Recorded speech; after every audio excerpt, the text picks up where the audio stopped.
Hello and welcome to Game Warp. I'm Elwood Jones and I'm joined as always by my partner in crime, Kim Lowe. Hey everyone.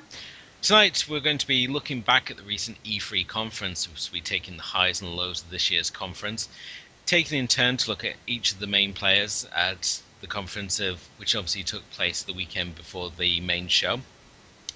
This year's E3, there was a lot of interesting games on show. There was some interesting peripherals, with VR certainly being brought into the mainstream and certainly being pushed hard by people such as Xbox and PlayStation this year, as they all vie for those VR dollars. But unquestionably, this year it was the year of the games. It was certainly, we're going to be getting into that a bit more in a minute as we go through each of the conferences. But Kim, I mean, obviously, we've got 6 conferences here that we're going to be covering on tonight's show. Which one should we obviously start with? Because they're all vary in sort of like the quality and what they were on offer. And for myself, I think we should start with Nintendo. Yeah, because Nintendo is that there were 2 games and 30 minutes of gameplay for each. Yeah, Nintendo took the unique view that I don't know if they're backing out of the E3 conference because they're holding their own conference or what's happening, but the E3 conference for Nintendo was basically the Nintendo Treehouse live stream. As Kim said, there was just 2 games on offer. We had the new Legend of Zelda and we had the new Pokemon. Oh no, 2 Pokemons. Oh, that's right, because we can't. Pokemon Sun and Moon. Yeah, Pokemon Sun and Moon. I mean, what's to say? It's Pokemon. It's essentially more of the same, really, isn't it? Honestly, I like Nintendo and I have Nintendo 3D. I have a Nintendo DS. I don't have a 3DS yet. But I have to be super honest and say that I've never played Zelda, so that didn't pique my interest. Yeah. And I've never played Pokemon either, just because I never was into the world of that. What's your exposure to Zelda or Pokemon or? Well, I mean, I came up with Legend of Zelda on the NES. I used to the house that I used to get babysat at, they had a NES and they had about 6 games, and Legend of Zelda was one of the few games that they had, and that was actually worth playing.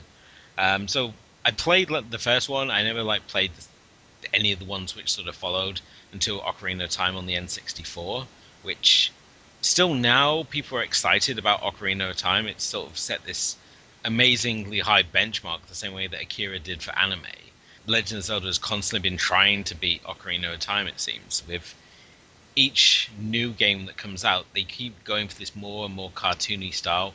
Again, with this new game, Legend of Zelda Breath of the Wild, it's a very painted style that we have. It's not what I would consider a traditional sort of video game graphic style, but there's been people who've been posting videos that are excited about this. It's again a very much open world that we were shown through the gameplay that was shown, but I can't say I was overly excited. I mean, with the Nintendo conference, it was probably one of the less gripping conferences out of the 6 that we watched. Well, definitely. I mean, just as ending notes on Nintendo, because we need to move on to the other 5, which have a ton more to talk about. I mean, I personally thought the art style was really nice for Zelda, and I wouldn't be opposed to trying it out. The only thing is, obviously, I don't have any of the consoles that they offer it on. It always comes in the debate of whether you get a console on how many games you really want to get out of it, you know? So far, I mean, I'm still holding back. But, I mean, I think we do have a lot of really exciting things that came up. A lot of games that actually took me by surprise. I think the conferences actually got meatier and meatier as it proceeded to Sony. So maybe we should start with the EA, the Electronic Arts Press Conference, which is the first to take off. The EA conference, obviously this year, the big highlight was Battlefield 1. That was the game that most people were excited to see, and unfortunately it had this downside of basically overshadowing a lot of the other games that were being shown.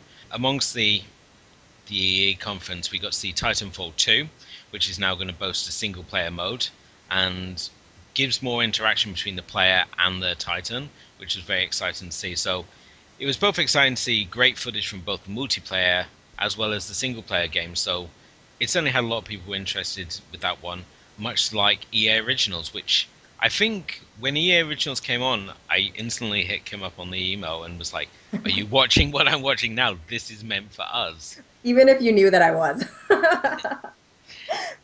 It, Fee looks amazing, and it's crazy because they even I think the part where I messaged you was, oh my god, Unravel got a mention, and then it was because it was also a Swedish developer, and this is from Zoink Games, which actually, if you look at their profile, actually has games which are really not the same as Fee sort of style. But it's a game that touches into nature, and you're playing a little fox who wakes up in the middle of nowhere, and in this world where everything in nature has music and has a song. And as you piece all the songs, your memory comes back as to where you come from. It seems very dark. At the same time, it seems very intriguing to play. Just because I like music and I like dark games and I like games that focus on nature. oh, definitely. I think Fee is it's a fascinating game to watch, even though I wasn't particularly sure what was supposed to be going on. It captured me in the same way that Unravel did, and this is the great thing about the EA Originals. I mean, the official statement that EA gave as part of the conference was that EA Originals is about finding great new games that we know players are going to love and working with small developers to make sure these games get discovered and into the hands of players. This is EA trying to corner that indie market that has constantly proven to produce all these surprise hits with things such as Life is Strange, the aforementioned Unravel, which was one of the first games they brought out under the EA Originals label. So it's great the fact that they're doing more than their AAA games. They're doing more than such as say something like Battlefield or Star Wars Battlefront.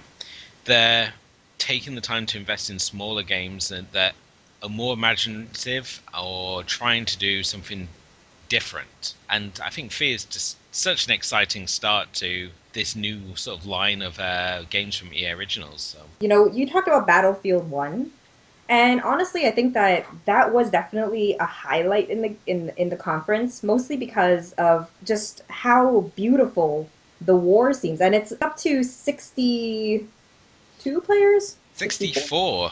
64 players, and they actually had a live demo. And But I agree with you, Kevin. The game, it's war has never looked so pretty as it does with Battlefield One.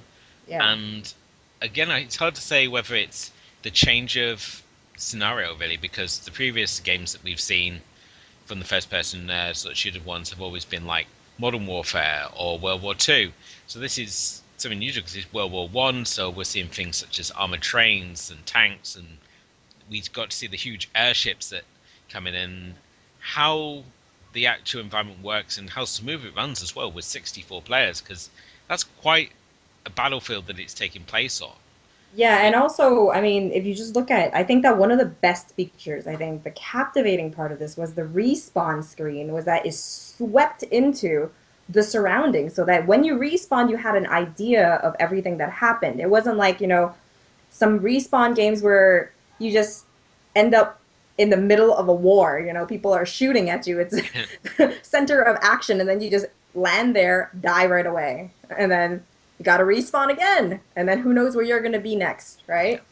I think the real sort of grandstand moment that they had though was when you see the airship get is Yeah. destroyed and it falls and it basically destroys whatever it lands on. And we Yeah, had and a it's couple of and you those. actually see the skeleton, which becomes an obstacle. And I think that the realness of this battle becomes even bigger when you have these wonderful things. And I mean, I don't know who can gather up 64 people to play this game, but I'm sure you can when you go online, right? Just have a really huge lounge just to gather everyone around. I'd hate to see the split screen for that if you just one TV and 64 players. Thank God this is online gaming, right? We're going to play Battlefield 1, the 8-bit version. With the first day conference, the only other sort of standout from this conference, I mean, we had Mass Effect Andromeda, which, again, if you play Mass Effect, this may have been of interest to you. If you're not already on the Mass Effect sort of bandwagon, then I don't think it would have done anything for you. And we also had the really smug presentation about, look, we've got all these Star Wars projects coming out, but we can't tell you what any of them are. Um, which again, it just I don't know what it is. Whenever we have any sort of background footage or making of footage, to do with Star Wars, everyone looked so damn smug, and this was no You know different. what? I think everybody gets to be smug just because Star Wars is such a money-making franchise Yeah, that if you get this project, you're set. So I mean, it's a big thing. Star Wars is a big thing. I can't say I'm particularly intrigued by it. I mean, it's kind of sad that EA started as a sports gaming, and that was really the down moments. I literally walked away from the screen while they were talking about the soccer, the FIFA 2017, and I came back in time for Battlefield 1. oh, definitely. I think whenever they had a sports game on, the Twitch comment section was just a constant stream of abuse at people for liking sports games. And I'm thinking, well, this is what EA was about at one point. They weren't about shooters and these indie games. And it was a shame, again, as I mentioned already, the fact that Battlefield 1, they said, oh, Battlefield 1 is coming in 5 minutes. But they put it over the EA originals, so it just killed any attention that EA originals could possibly have had, just because everyone wanted to see Battlefield 1. As of the Star Wars projects that they've got currently happening, we have seen the first of these come out. As of this week, we've had the Season Pass announcement for the new first add-on for Star Wars Battlefront, which is Bespin, or Cloud City, which will also give you access to playing as both Lando and the bounty hunter Dengar, because I'm sure everyone wants to play as Dengar, which is probably up there with probably the blue elephant from Jabba's palace or Prune Face, as I posted on the Facebook page today. So I, that's where Dengar would be on my sort of list of selectable characters I want to play as. But you know, Okay, on that note, it's time to move on to Bethesda's press conference. You know, I have one thing that I wanted, like, I thought after I looked at Bethesda, which was like a whirlwind of games that felt like a whirlwind of games, and it was just pounding you with info.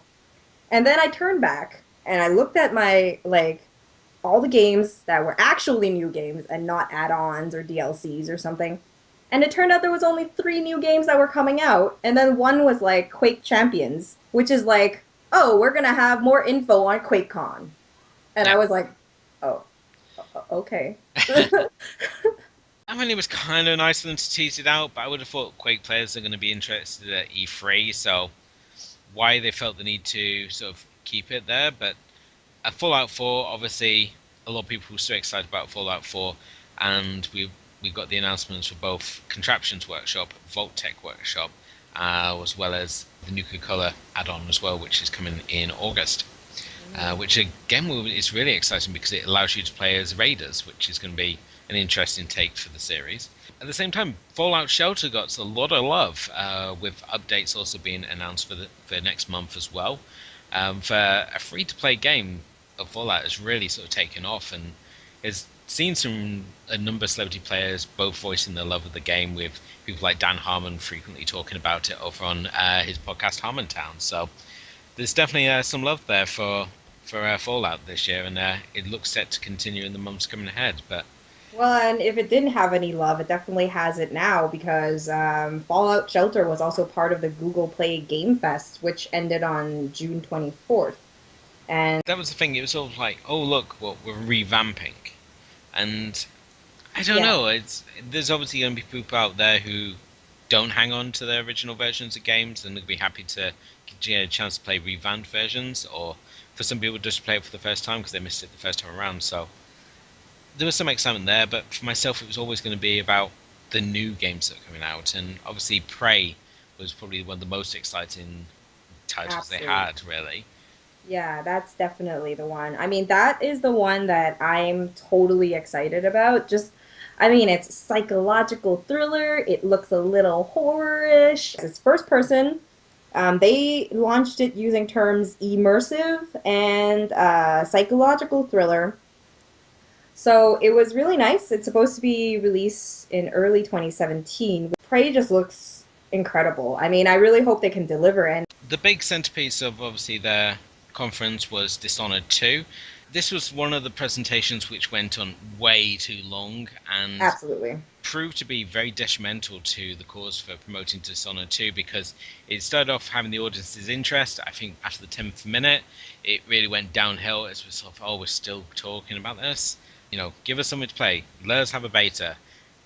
Just going through this sort of step by step. It was just really sort of dragging out. But there's You, some interesting bits and pieces there. The new setting looks really interesting, as well as the fact that we get to play as the Empress, you, which mhm. any time that you get to play as a female character is always exciting, especially to myself. So Well, yeah, I mean, the thing with Dishonored, which looks really cool, is that I really like the art style. I like the steampunk setting.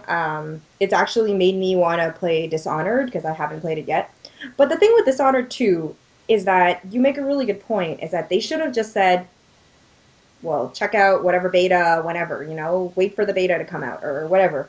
Because the deal of this is that the gameplay went on for so long and they tried so hard to show so many mechanics. I like the fact that you get to choose who you play. You get to play the Empress or you get to play the Royal Guard. But at the same time, as they were doing the gameplay, it looked so complex. Just looked like there was, the Empress, just using her as the example because that's the character they played with in the gameplay. She had magical skills, and then she can manipulate time, but then she can use a little glass thing that, she can alternate between two realities, two time frames, and do things in between the two things. And then you can like approach the game in whichever way you want, and it's all very nifty. But the thing is that it all comes down that I feel that the more mechanics and the more complex a game is, will it work or will it just shoot itself in the foot because it's like overzealous about making this be so grand. it's got me excited to play the first one. But like yourself, Kim, I didn't play the first one. It's still on the Xbox, waiting to be played eventually. But I just keep putting it aside for other games at the moment. So the fact that we've got Dishonored 2 comes out makes me kind of want to put that one to the front of the queue. So hopefully it's going to only immerse me sort of more in this world when we come to obviously Dishonored 2 when it's released later this year, I believe. Yeah, for sure. I mean, and I think that pretty much wraps up this conference. There wasn't really much else except for the fact that they talked about Bethesda really focusing on their VR yet again.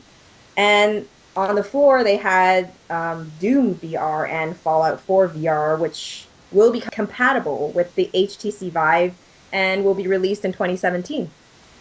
I'm wondering if this is, what they're trying to use to as like a anchor for people to have an HTC Vive. Well, it's sort of the case that they've created this technology and now they have to justify its existence. Especially with such a weighty price tag attached to it, you've got to have something interesting to play on it. And certainly everything that I've seen with the games that come out already, the games that were being showcased at the conference, there is nothing that is grabbing me. I know we had at one of the conferences, I believe it was Bethesda, they were showing this game where you basically play as falcons and you have to go around collecting counters. It's sort of like a catch the flag style game, and you get to fly in and around like the Eiffel Tower. And I'm The sure Eagle flight, right? that's right. And I was like, this does absolutely nothing for me. Yeah, no, So I didn't actually think that game was very intriguing. Maybe if I was playing with friends, right? The thing comes back, like we had a in-depth talk about this on our June new releases show. Everybody really wants to be the first to open up the VR where someone's going to step out and buy it. And we both are skeptical. we had Geordie LaFord from Star Trek Next Generation and all these Star Trek cast members, and they were there playing the Star Trek VR, and they were like so excited to be playing Star Trek VR. And it's like you get to be on the bridge of the Enterprise. I mean, well, you got to be on the bridge of the Enterprise in real life. Why'd you come back in a video game? So, That's um, true. and LeBar Burton, who was one of the people there, and he was sort of like, when we were on set, we had to use our imagination. I'm thinking, well, when you're playing a video game, you have to use your imagination as well. It's not like you're suddenly in control of a starship when you play Star Trek VR. But as soon as I saw anything in VR, I just discounted it from my interest. And I was kind of reassured that when we came to Resident Evil Biohazard, because I was very concerned that that was another VR exclusive, and I was reassured the fact that it's not, it's just VR compatible. But like just talking about Resident Evil was that they put PSVR and then they put a very different pacing of Resident Evil that no one even thought it was Resident Evil. No one knew it was because it was first person. It looked a lot like Silent Hill or Outlast or something. Yeah. And the end, you see Resident Evil 7 Biohazard. And then you think back, wow, PSVR, are you kidding me? And then I remembered we both had a doubt about whether this was going to be open for everybody or if this was their way of channeling everybody into the VR world for PlayStation. Yeah, it's. I can't help but feel that this VR tech is going to end up in the same. When we look back at video game peripherals, it's going to end up in the same category as the Power Glove. Something could potentially great that just never lived up to its potential. Yeah. Well, I guess it's time we move on to the next conference that we had, which was actually one of the earlier conferences in the day for us, as the Xbox. Xbox had a lot to offer, I think. They also had a lot of sequels. I think they really had a ton. Most of their games were sequels, and then there was add-on characters, and they had a DLCs and things like that. And then they showed off a lot of technology. With the Xbox conference, it was a mixed bag this year. There was certainly a lot of great games on offer, and I think there was this a little rivalry between myself and Kim over which one had the better conference, because obviously Kim represents the forces of PlayStation. I'm the Xbox forces of Xbox. So when it came to those two conferences, there's this like constant sniping back and forth in obviously the most friendliest of ways. But look, see, you get this game. I'm so jealous. And I am for Forza Horizon 3 just because I really like car games and it's set in such a beautiful place. And imagine if I had an Xbox and we could be like, hey, I'm playing in the desert scene and you're playing in the jungle scene. And we're like, hey, let's hook up. And then we just switch up, like, add each other to the stream, and then we're on in the other world. yeah, I really like that nifty function. And I think that Xbox did a really great job is that gameplay is king. Showing off your gameplay is one of the most important parts of the conference, and this is the thing you should take advantage of. And Xbox does a really good job because they had a lot of live demos, like stage demos of most of their games that they were trying to highlight. definitely. And with Xbox as well, they were one of the few conferences where I think they were had a strong focus as well on the actual gamers that they already have, as well as attracting new people to the console. And we saw this through both Tekken Tag Tournament 2 and Limbo being given away as free games. We also saw a beta of Halo Wars 2, also having a beta being given away, the review of which you can also find at our home base at momentin.com. Complete with some gameplay video as well. The gameplay video is also available on our YouTube channel as well if you want to see how that went. Note it went badly. As you said, Kim, I mean, there's a lot of sequels coming out through the Xbox conference. Just to basically skim over them because I think a lot of people will know what they are. Gears of War 4 looks stunning. Dead Rising 4 was a surprisingly festive trailer and includes as well a flamethrower sled and the return of Max from the original Dead Rising. So we also saw State of Decay 2. Well, we also have Final Fantasy 15. We can't neglect that, and also Tekken 7. Yeah, Tekken 7 should also be included in that list. I think again it's more the same really for Tekken 7. What can you say? Yeah, Final Fantasy 15. I think people were excited for Final Fantasy 15 going into the conference. They were even more excited going out of the conference. Prior to the conference, they actually released the boss stage demo, and we also saw some more footage from the actual when we were in the conference itself. So there's certainly a lot there, and it's again seems to be very different than the other Final Fantasy games we've seen before. It seems a lot more like a Kingdom Hearts, a more interactive sort of fighting system than the previous sort of turn-based system that we've sort of grown used to. Well, the thing is that, I mean, you can go on our home base and we actually have the Platinum demo gameplay, the full gameplay of that. My main concern when I was playing that is that the responsiveness was not there. Very obvious camera issues, which I hope that between then and like they had a half a year between I think the demo to now, really hope they're going to fix it for the main games. I think that the main thing we should talk about is the exclusives and that. If we're talking about exclusive, there is one game that I think everyone was very excited to see, and that's We Happy Few, a very Bioshock-esque game set within like an Orwellian universe where people take this happy drug called joy, and we basically find out what happens when you stop taking the drug and turn into a downer. This game looks incredible. not only for the fact it seems to be, again, that very much Bioshock style of gameplay, but just the whole universe setting and how it was laid out, as well as the fact that with the Steam First Play and the forthcoming version that is coming to the Xbox, you will get to be able to play up to 40% of the game. The developers are giving you 40% of the game because they're using this to better the game. They're not too concerned about giving away the whole game. All they want to do is create the best game possible, and they're doing this for intensive gameplay. So they're hoping by giving away 40% of the game that they're going to be able to craft this sort of world with the gamers themselves that is going to be satisfactory to all around. And I think it's a really interesting approach that they're taking. Much like the fact that Microsoft now is moving towards a one world atmosphere where Xbox players are going to be able to play against PC players as they bring both formats together into the basically they're going with the slogan no one gets left behind, and they really were been a big focus this year on the tech. So We Happy Few is kind of leading that charge in a way, and just that Xbox are trying to show themselves and pushing themselves out there with things such as the Xbox Slim, which has got announced. We also had the teasing of what they're calling Project Scorpio, which is really going to be the next sort of line of tech as well. So it wasn't just about the games at the Xbox conference. There was a lot with the tech as well, other than just VR tech.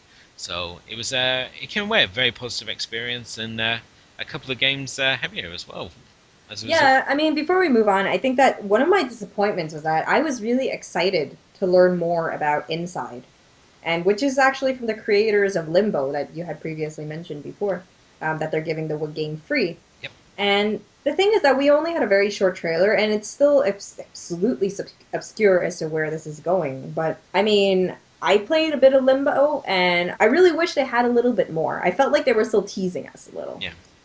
I mean, Um, yeah, I mean, the only last thing I wanted to obviously talk about in Xbox was the game Scalebound, which got a lot of excitement, mainly because it features dragons.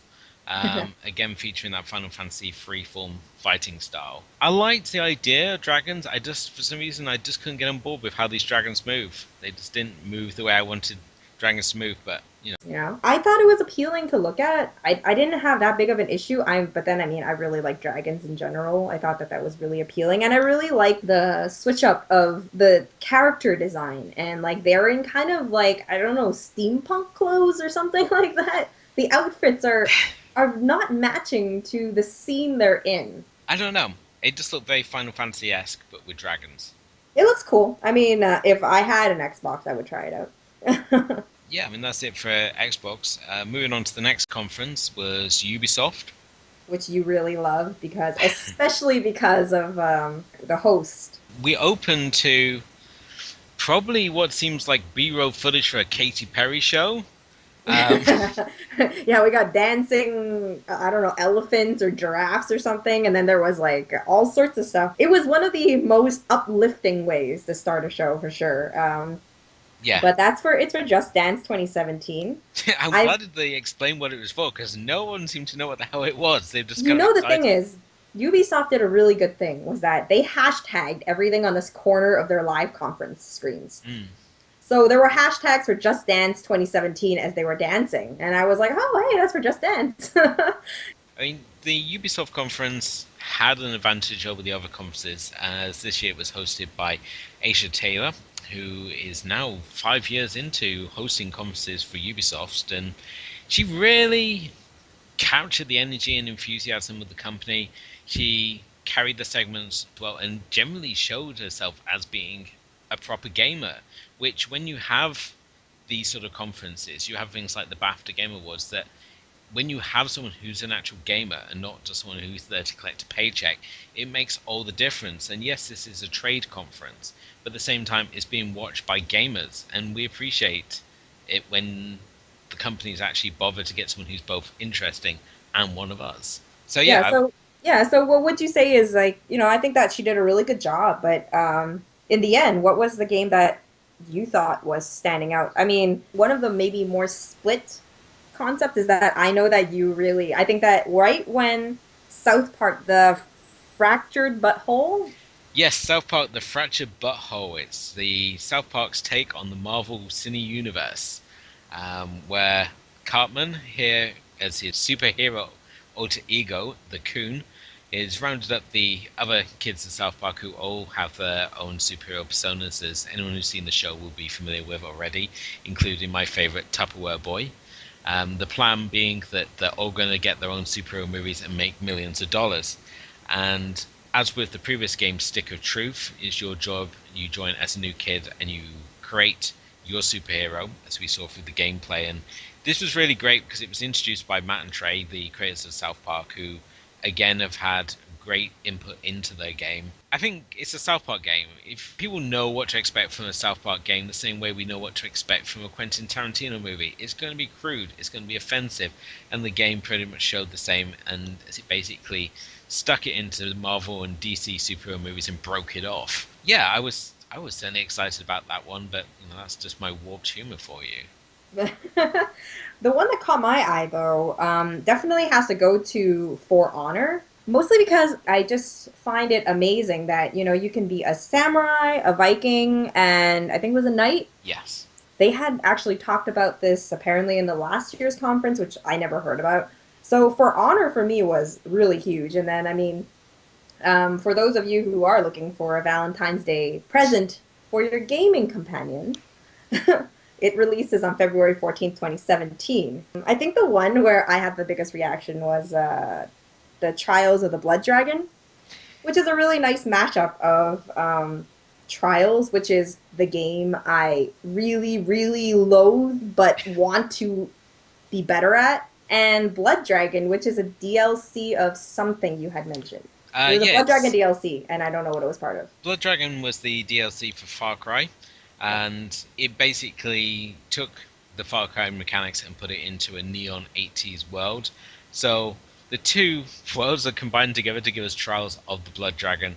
This was a neon, retina scarring affair where it's going for 80s action movie cliches as everything's big, loud, and full of explosions. So what we've come to expect from the Trials game, just given that 80s twist and a neon paint job, it looks exciting to see. Whether it's going to play as fun as it certainly looks, it was certainly one of the most exciting ones, especially for what's probably going to be one of the smaller releases for Ubisoft. More so when you compare it to the likes of Watch Dogs 2, South Park, and For Honor. For Honor, like yourself, that's I think where all the sort of gold at the end of the rainbow is. If we took Watch Dogs 2 out of the occasion, then For Honor would certainly, for myself as well, be like one of the standout games of not only the Ubisoft conference but the conference itself. Yeah, but I mean, like going back to Trials for a second. Actually, I think that they decided to launch this was because they wanted to launch a game right after their press conference.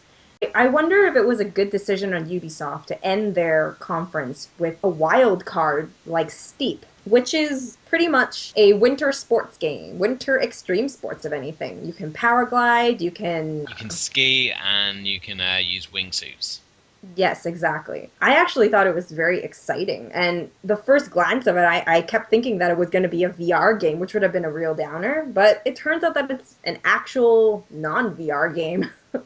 No, it's our first extreme sports sandbox game, which is exciting to begin with. I did, like yourself, I completely mistook what the game was for because I thought it was a new SSX, which unfortunately it wasn't. But no, we obviously got the option to do skis, wingsuit, paragliders, and snowboards. And basically, you pick your mountain. You can, once you get to where you want to start, you can then challenge other gamers in the area to races. You can do crash videos. You can just do normal sort of slalom videos. And you have this basically this, as we said, it's a sandbox to basically explore your extreme sports sort of interest really without the nasty side effect of death. Because I have to wonder when with wingsuits, is there a way to learn to do wingsuits, or is it basically you learn it or you die? When the conference ended, I was kind of mixed on it. I thought it was very much a downer, especially after the high of seeing Watch Dogs 2, where we got a lot of gameplay footage. We got the announcement of the Watch Dogs film that's coming out, following on the heels of Assassin's Creed, which again, Ubisoft took the time to promote the hell out of. The more I've thought about Steep, the more I've looked at the video that was shown for the gameplay walkthrough, which they gave, and looked at the possibilities that this game has it's another game that we're seeing more and more of, where it's about creating an environment for players to come together and create. I think there's going to be a lot to play around with in this sandbox.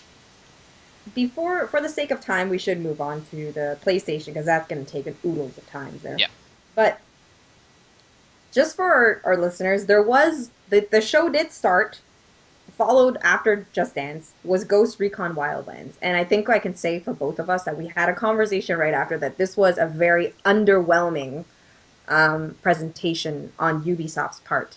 And that's why we aren't going deeper into this. no, it's. I think with Wildlands, it's not giving us anything new. It's a game which is hampered by overwritten dialogue. Yeah, and I believe the word you used was that it was really scripted. Yes, it. And I have to agree with that. It was kind of a little laughable at times. But I think, going on to much, much better things in my world is the PlayStation. And my excitement for PlayStation hasn't diminished because PlayStation, the way I said it was go big or go home.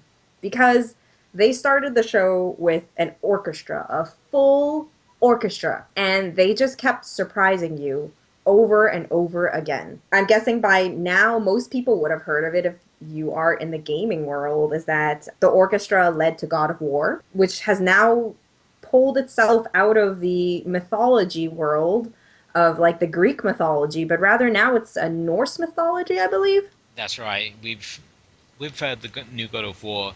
They're not saying it's a reboot. They're saying it's a reimagining. Yeah. So essentially, we're still Kratos, but what we've done is move into a different time zone of Kratos. So essentially, if we would like to look at it in the terms of like Nagalidagindo or Shadow Warriors, where each season would be a different descendant of this same character. Here with the new God of War, which is just simply called God of War, which is really going to confuse things when we look at the timeline for these games, much like the reboot of Tomb Raider. But now we're into Norse mythology, and Kratos also has a son, which is going to bring another interesting angle to it. But like with Greek mythology, Norse mythology is just as rich. The gameplay we saw here, which included Kratos not only sporting a scruffy looking beard and essentially looking like a Viking warrior, we got to see him taking on a troll and teaching his son about how to hunt and these skills about that would lead him into being a man. And it was very fascinating show to watch, and it shows a very gruff looking Kratos. That's the thing, is that every single franchise has one thing which stands out for it. And for God of War, people love God of War for Kratos. Yes, there is the mythology factor in it, which is very rich and very engaging to play. But the fact of it is that for most people, I think, is that you like to play God of War because Kratos is such an engaging character and he's such a brutal character. You're looking forward to seeing what the weapons he has and the acquires. What moves can he do? And like, what is his story as it's being uncovered? Like, what is the story now that's going to be uncovered? And his, no nonsense attitude, it's these things that make him the character he is. And I think that they grabbed a really good way of reimagining God of War and changing it into just a different mythology, which actually Norse mythology has been a really big thing right now. So I think they have something here that. As you said, I think PlayStation they came out swinging. I think with each title that came through, they were just really sort of hammering it home that they weren't taking it prisoners. They were here to play, and Yeah, there was so many titles that, especially the exclusive titles, which is really where the sort of strength with the PlayStation conference came from. In particular, The Last Guardian, which came across looking very similar to Ico or the Shadow of the Colossus, this time being about a boy and his giant dog. I'm sure it's not just a giant dog, but The Last Guardian looks like it's a very emotional game. It looks like there's a pretty strong story behind it. The deal with The Last Guardian is also that they've really have very limited information. I think the dog is adorable. I think I would love to have a giant dog like that and run around and protect me and stuff. You're right about the exclusives, and it's also like they've had a lot of secrets for what they were going to launch at the conference. They took very, very good care to not talk too much about it. Yeah. So, you know, they only really revealed Horizon Zero Dawn, but they had The Last Guardian, which you've also heard about before. But I think the true game stopper might be like, I think that the heavy game is going to be Days Gone, but the true surprise was Detroit Becomes Human, which is in a future world where androids are living amongst the normal people and taking on pretty important roles. I'm surprised that you're listing it so high. I personally didn't feel that it was a real standout from the showcase. So I'm really interested to know what it was about Detroit Become Human that really sort of caught your interest. Because I thought, yes, it's a trailer where we're seeing this sort of Blade Runner-esque world, this idea of multi-choices similar to like with Heavy Rain. Um, Well, I mean, it is. I think that one of the big things is that this is by the developers of Heavy Rain, and the mechanics of the fact that you can use so many different paths, how different outcomes, and you know, it really gives it some depth. Obviously, this is not the highest on my list, but it was a surprise because I haven't heard of it. I haven't even read about it, and it looks nice. I think that what my only hesitation is really the fact that what more can you do in this world, right? Like, what is the other thing? Like in this one, they did a trailer where it was about how an android, your approaches on how to save another android who's kind of gone bonkers, and he's about to toss a little girl and jump off with a little girl, and how to convince him to not do that, and the different paths you make and whatnot. But how do you do it in that say case? Would it be something like very case based, or you know, like how they approach it is going to be the success of this game. But definitely, I'm interested with the mechanics. I'm interested with the basis of the world that they're in, and I think those are the two things that have held my interest. Mostly because it's also the surprise of it. But I mean, nothing is as surprising as when I think I messaged you right away, even though I knew you would be sleeping at that point. But Funny that, seeing as it was 3 in the morning here in the UK, but yeah. the showstopper had to be when they introduced Hideo Kojima.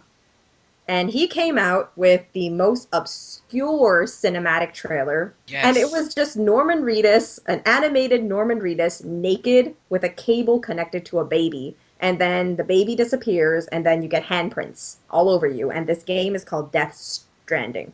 Since he obviously separated from Metal Gear Solid, there's been this big sort of interest in what he was going to come with next.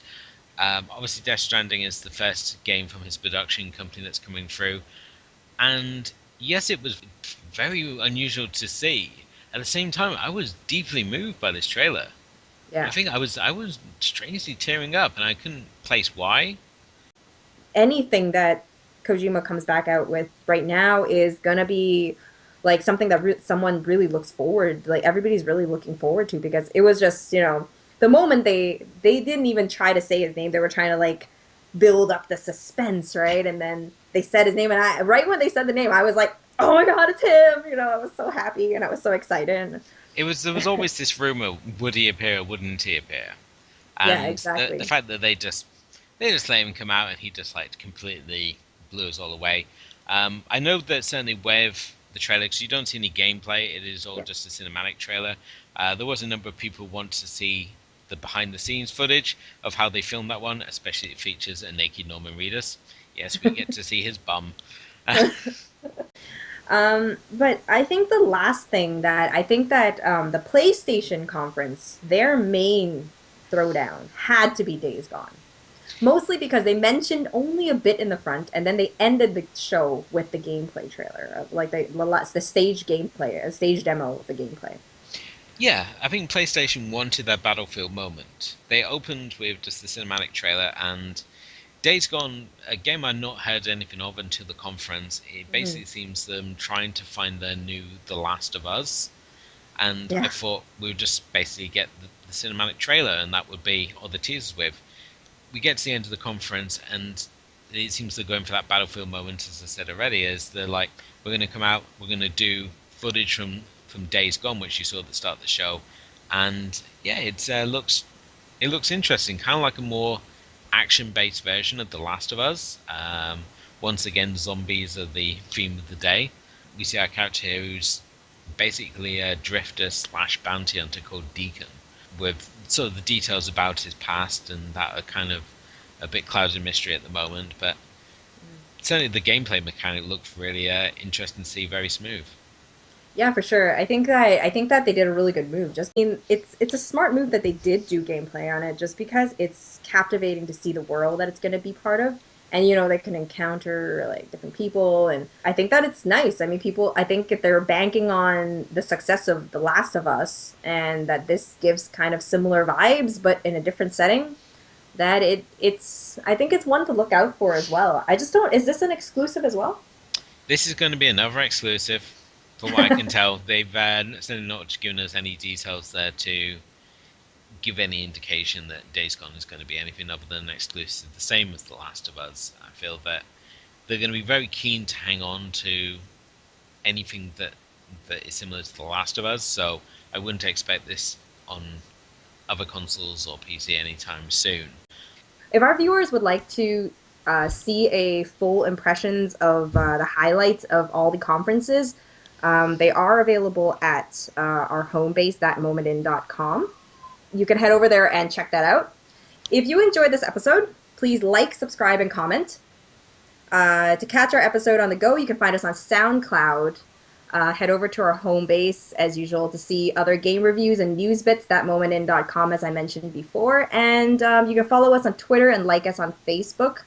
You should be seeing a card that should have all the info that you need. Thanks so much for listening, and we'll see you in the next show.